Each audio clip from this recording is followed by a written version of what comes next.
Once again, welcome back to my YouTube channel. As new. This time we talk about netizens react to renowned claim that Kim Kyung Hee rejected the offer to have Blackpink and Lady Gaga perform together at the Carnegie Hall.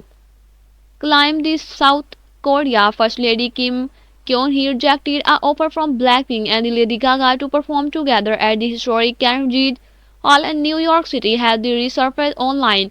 During a live broadcast aired on February 40, KST political commentator Park Seon-moon spoke with the National Assemblyman Kim Min-sok of the Democratic Party on current affairs within the National Assembly and new development in President Yoon Suk-yeol impeachment trial.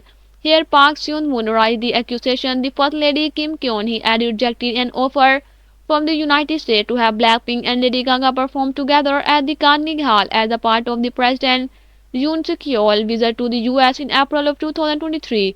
According to the commentator, the First Lady of the United States at the time, Jill Biden, relayed the office through the US ambassador to South Korea that she wished to have Blackpink and Lady Gaga perform together at the Carnegie Hall. However, while the ambassador attempted to pass on this offer to the president several times, it was blocked by the National Security Office. The commentator continued, they said that Kim Kyung-hee did not like this idea. She does not like having young women, and when she is present, the other offer from the Jill Biden ultimately fell through. Yoon Suk-yeol was furious, and several high-ranking officials like the Secretary of Regional Affairs, the Secretary of Protocol, and the Chief of Security were fired as a result.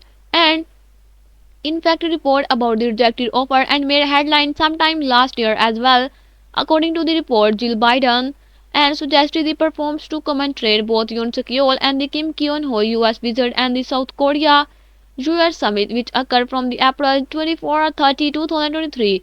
The invitation of the two artists, Blackpink and Lady Gaga, was to symbolize the meaning of the two state leaders of South Korea and the United States. The commemorative performance would also have aligned with Joe Biden's presidential campaign declaration contributing and to his agenda.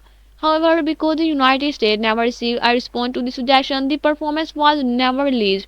And in light of the issue gaining renewed attention online, netizens reacted with comments like, "Grandma, you run everything. Oh, lady, can you please act your age? You are old enough to be their mom woman. She has some serious mental disorder. What a disgrace to this country. I bet she's lived her whole life making women who are prettier than her miserably. I hope all the plastic melt off her face in prison," and more. I hope you will enjoy this video. Like and subscribe my channel. Have a nice time. Goodbye.